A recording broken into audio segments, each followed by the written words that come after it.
Today we are looking at a case from the mid-19th century, so sit back as we go to the USA. Henrietta Robinson lived in Troy, a city that sits on the eastern bank of the Hudson River in the state of New York. She was a very mysterious lady who resided in a very pleasant cottage in what was considered a good neighbourhood. Also living in her very charming residence was a maid and an elderly gardener. Locals would often talk about her. They would hear rumours about where she had come from and why in 1852 she had decided to move to Troy. But Henrietta had never disclosed to anyone from exactly where she came or why she chose to move to the city. Most people also questioned if Henrietta Robinson was actually her real name, and the general opinion was that it probably was not. What was known about her was that she was very beautiful and did not live with a husband or children. She also did not seem to have any friends. Many people considered it strange that such an elegant and distinguished lady chose to live such an enclosed existence. Opposite her cottage was a grocery store, which was run by a man named Timothy Lanigan. Above the store was an apartment where Mr. Lanigan lived with his family. The store was well known in the area, as in addition to selling the usual items such as bread, cheese and milk, this store sold alcohol, and there was a bar in the adjacent room which Mr. Lanigan would open so people could meet for nights of drinking and dancing. Having a place where people would drink and make a lot of noise was something that concerned Henrietta. Not only would she feel uncomfortable that so many people were close to her cottage, she also felt intimidated, as they would often stare and point. She was, after all, a very curious character for the residents of Troy. Henrietta didn't stay in her cottage all the time. She was sometimes seen in the city. It was rare, however, that she was approached by anyone, as she was known to be an unpredictable woman who was very quick to take offence. She had been known to point the revolver she carried in her bag to anyone who unsettled her, even if the person concerned had done it unintentionally. On occasions, she had gone to the police station to complain about a man who lived close to her cottage. She would tell them that they should send someone to guard her residence.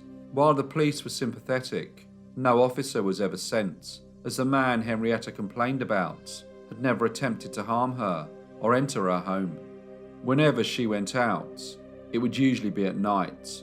At this hour she felt less conspicuous, but stories circulated that there had been times when she had been seen after midnight, dressed only in her nightdress, and been saved of any embarrassment by charitable ladies who would cover her with a shawl or a coat and escort her home. These occurrences also provided much gossip for the locals in the shops and tea houses, where Henrietta Robinson was a regular topic of conversation. Although some sympathy was felt towards Henrietta, the mystery surrounding her was also in part generated by herself. When different stories emerged about the circumstances which had led her to live in Troy, she would not deny or confirm them, even though some were very elaborate. All of this contributed to the fascination that many of the locals had with her. One such story was that her father was a lord who had banished her from his home. This was often accompanied by the story that a stepmother had encouraged him to do it. Another story was that she was the daughter of an Irishman from Vermont. Conversations would be had each time a new story emerged about her arrival in the city. Some people would believe one theory, others another, and some thought that none of them to be true. But everyone seemed to agree that Henrietta had arrived in Troy to escape from something or someone. Henrietta's maid would usually do her shopping, and as the Lanigan's store was opposite her home, many of the items were purchased there. Mr. Lanigan considered her to be a very good customer and always tried to make sure that Miss Robinson was looked after. He had, however, noticed that whenever the maid was sent with an order, it would always include quite a large quantity of alcohol. Beer was her most regular purchase, but she would occasionally buy brandy. Her buying habits didn't stay secret for very long, and soon everyone in the neighbourhood knew that Miss Robinson liked to have a drink in the evening. As the rumours spread, a few drinks would soon be embellished, to Miss Robinson being in a constant state of inebriation. As time passed, she would occasionally leave her property and cross the road to join the people who were drinking and dancing at Timothy Lanigan's makeshift bar. But usually, not too long after arriving, she would start to argue with anyone who she thought may have been talking about her or looking at her in a derogatory manner. This would usually end in Henrietta drawing her revolver and being politely asked to leave the premises. For a while, Henrietta stopped purchasing her groceries from the store and took her trade elsewhere. But shopping opposite her home was far more convenient, so she resumed her custom on the morning of Wednesday, May the 25th, 1853. At 6 a.m. that morning, she went to buy some strong beer and some soda crackers. Mr. Lanigan was out, so she was served by his wife. Henrietta again went to the store at 11 o'clock, and this time entered the bar, where there was a group of men drinking. Mrs. Lanigan observed, but after Miss Robinson arrived, the men started to get rather noisy, so she asked her to leave, saying that a lady should not be seen in the company of so many gentlemen. Reluctantly, Henrietta left and walked back across the road to her cottage. But Mrs. Lanigan was surprised to see her again at 1 o'clock. By this time, Mr. Lanigan had returned, and he was sitting at his table having dinner with his wife and his sister-in-law, named Catherine Luby. They offered Henrietta the egg and potatoes that had not been eaten, and she happily sat down at the table.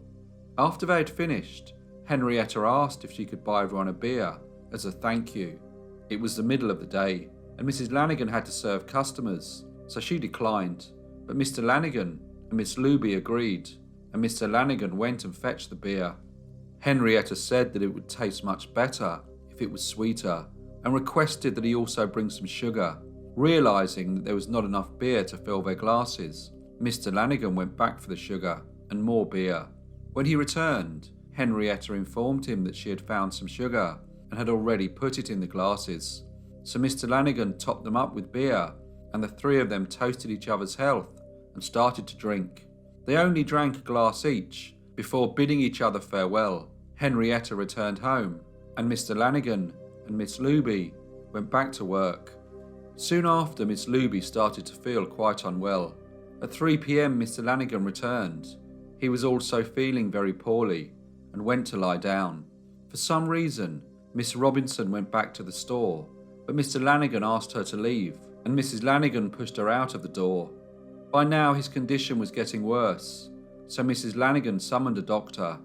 He examined his patient, but at 7 p.m. that evening, Timothy Lanigan died. Miss Luby was attended by Dr. Adams and Dr. Skilton, but despite their best efforts, she died at 5 a.m. the following day, Thursday the 26th of May. An autopsy was performed on both bodies, and it was discovered that they contained large amounts of arsenic, 40 grams in the body of Mr. Lanigan and slightly less in the body of his sister-in-law, Miss Luby. The police started an investigation. Mrs. Lanigan told the investigators about how Miss Robinson had come to their home the previous day and put what she thought was sugar in her husband and sister-in-law's beer. The police visited the pharmacy close to Miss Robinson's property, and the chemist confirmed that he had sold her arsenic on 3 separate occasions during the month of May. Police also searched her property and found some arsenic in a box, as well as some placed on the floors, in the corners of rooms, which was put there to rid her cottage of rodents. But Henrietta did not admit to being responsible for the deaths of Mr. Lanigan and Miss Luby. She believed the poisonings were committed by another, possibly by Mrs. Lanigan. She told the police that Mrs. Lanigan had asked her for a loan of $100, but she refused to lend her the money. Henrietta Robinson was already considered a strange figure in the city, and the fact that she had been present just before 2 perfectly healthy individuals had been taken ill and died only contributed to the mystery that surrounded her. However, it was not until February 1854, 9 months after the deaths of Mr. Timothy Lanigan and Miss Catherine Luby, that she was charged with their murders. 3 months later, on the 22nd of May, 1854, the trial of Henrietta Robinson began. It had taken a very long time to bring what many considered to be such a straightforward case to courts, and rumours had circulated in Troy that someone or something was trying to protect her. Henrietta appeared in court wearing the most fashionable dresses and with her face covered by a black veil, which she refused to remove. When witnesses were called to identify her, she would lift it, but only in the view of the witness. On the third day of the trial, the judge ordered Henrietta to remove the veil or face charges of contempt of court, something she refused to do, and informed her attorneys that she would rather submit to whatever punishment was required than to remove her veil. The judge relented, and she was allowed to wear it throughout the trial. The prosecution presented a solid case. They had proof that the defendant had purchased arsenic. Witnesses had also seen her argue with Mr. and Mrs. Lanigan when she was asked to leave the bar, and others testified that after she took her trade elsewhere, she only returned to the store on the day of the murders. Henrietta's attorneys told the court that she had a history of erratic behaviour. She would go out at night, only in her nightdress, and would often talk like a child and break down in tears. They said she had absolutely no motive to commit such a terrible crime, and could only have done so if she was suffering from temporary insanity. The prosecution countered this by informing the court that on the day in question, May the 25th, 1853, the defendant was drunk, and drunkenness is not insanity and not a defence against the charge of murder. When the trial ended, the jury was sent out to deliberate. On their return, the judge asked them if they found the defendant guilty or not guilty. The foreman replied, "Guilty." Upon hearing the verdict, Henrietta jumped up and shouted, "Shame on you! Shame on you, judge! Shame on you! There is corruption here. There is corruption in the court."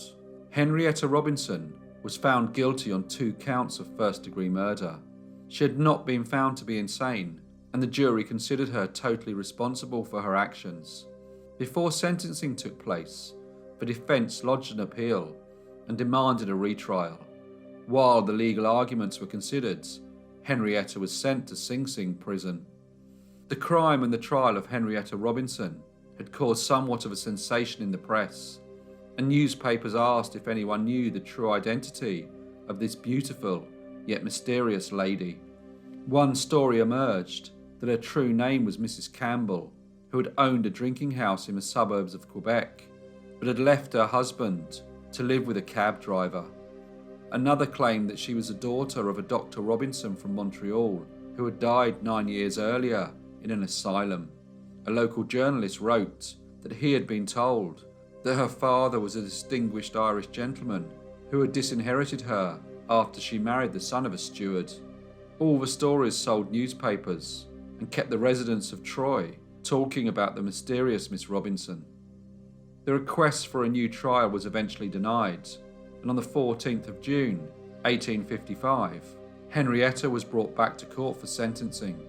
The judge insisted she raise her veil, as he informed her that on the 3rd of August, she would be executed for her crimes.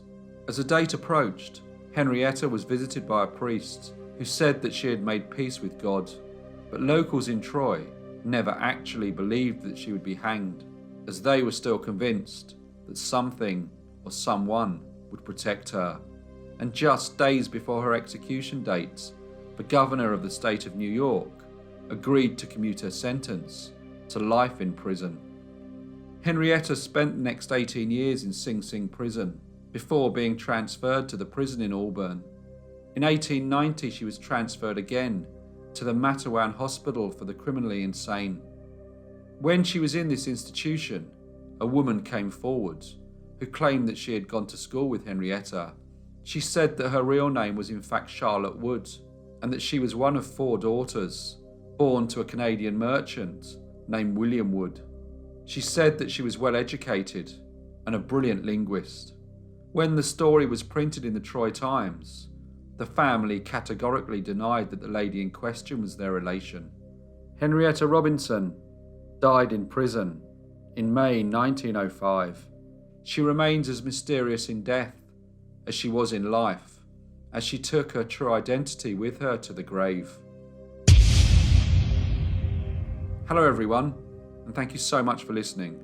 As usual, please leave any feedback or comments you may have, and I will see you in the next brief case.